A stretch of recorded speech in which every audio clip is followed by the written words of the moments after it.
Hello dear followers and our patients. I'm Dr. Ahmedov, hair transplant surgeon from Smile Hair Clinic, Istanbul. Today I would like to share with you a result of one of our patients who underwent the surgery in our clinic almost 14 months ago.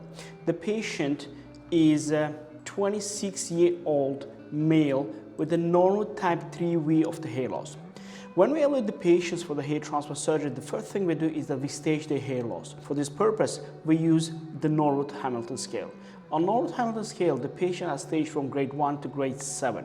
1 meaning the least of the hair loss and 7 meaning the most of the hair loss. What does Norwood type 3V means? First of all, it means the loss of the continuity of the front hairline, deeper recessions on the right and the left temples, hair loss in the front line, front forelock, and front third.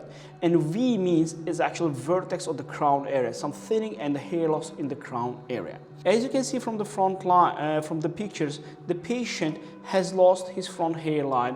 He has recessions on his right and the left temple sides, some hair loss and thinning in the front line, front forelock, and front third. We can see it even more precisely in the picture when it's taken from the upper side. And you can see we call that kind of a like horseshoe-like pattern here. Plan for the patient was the reconstruction of the front hairline, covering the open areas on the right and the left temple, reinforcing the front forelock, and if we see any small empty spots after shaving the head, cover them as well. During the planning step and the evaluation of the patient, we also noticed a small notch or like open spot in the crown area that was measured around 12 centimeters squares. We planned to do some implantation in the areas where there was a hair loss without damaging the hair follicles. And to avoid damaging the intact hair follicles, as a general rule, we use these surgical loops so we can see the area under the magnification and lower the risk of trauma to the healthy grafts. Now, I would like to show you the planning and how it went with it. So here is the planning of the patient. You can see it. You can see the hairline reconstructed here with some transition on the frontotemporal angle. So the hairline from the front side, it may look really straight. But when you look on the hairline from the top, from the upper corner, you can see it has a curvy line. Why it looks straight from the front side? It's very simple. The head is an oval geometric figure. So when you draw the hairline or line with the same projections and the lines fold over each other, they create a linear line. Every once in a while, we call it a horizon phenomenon.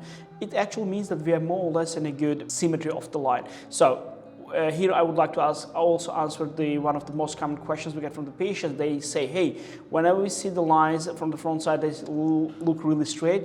Yes, they should be looking straight, but the important point is when you look from the top and you can see that curvy lines that mimic your original hairline. We also rebuilt, according to the request of the patient, the transition from the front side to the temples. We call it the frontotemporal angle, so the transition would be a much smoother for the patient. Now, you can see the crown area marked here and more precisely here. So this is the patient after the shave of the hair. We mark the needed areas. We can still see here on the magnification that there are still some hair follicles here. So that's why we always use the surgical loops. If the hair are really thin, miniaturized, and their survival rate may be really low, we always try to neglect them and cover these areas. But if the quality of the hair or their structure is wideable, we also advise the patients the medical treatment. For this type of patients or for the Norwood type 3V of the patients, on average we may need the numbers something between 2,400 up to 3,000 grafts. Of course, number of the grafts vary from patient to patient depending on the size of the open area, the density you want to get, expectation of the patient, but also the capacity of the donor area. The patient's donor area was in a good condition. We estimated that he will need the number around 25 to 3,000 grafts to cover all the needed areas. For this type of patients, when the donor area let us get the sufficient number of the grafts or in the early stage of the hair loss, sometimes we go with the procedure called conservative hair transplant surgery for ourselves. What does it mean? We do the classic micro FUE surgery or FUE surgery. They're both the same thing. And during the surgery, there are 3 basic steps: extraction, incision, and implantation. So we take the hair, open up new holes or channels where the graft will be lodged, and put them back. So it's like general logic of the surgery. But every once in a while, we may first do the incisions, and according to the number of incisions, we do the extraction from the donor area. This way, we try to prevent like an excessive extraction. Maybe the patient need will be just 2,120 grafts, but the donor area capacity is perfect enough to give us up to 4,000 if needed. So we just get the number as much as we need, and we do the extraction from much bigger area, so overall decreasing the density will be low. Now I would like to share with you the pictures of the patient immediately after the surgery.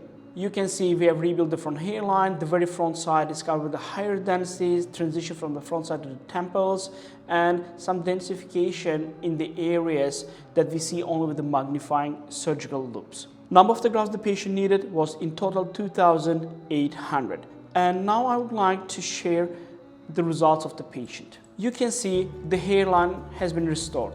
It's very natural, it's not a straight line, it mimics the original hairline the patient had. Also, the important thing, it fits the face anatomy, it fits the age of the patient, because it's very important to keep it in mind that the hairline will stay with the patient for the rest of his life, and we need to keep the aspects like face anatomy, age of the patient, the degree of the hair loss or active hair loss, and keep it in mind so over the time we won't have like an island of the hair here, empty spots to the corner, and hair again. So our aim was to reconstruct the front hairline. We have acute it here, and we can see it from the upper side that the density is in a good condition. The corners has been covered.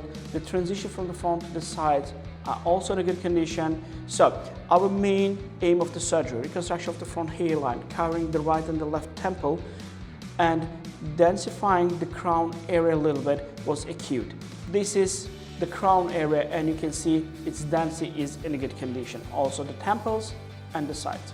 So this, as a summary, this was the evaluation of the patient who underwent the surgery in our clinic. He had neurotype 3B of the hair loss, and we needed 2,800 grafts to do the construction of the front hairline, cover the temples, reinforce the front forelock, front third, and a little bit the crown area. Thanks for following us, and keep tuned. Good luck.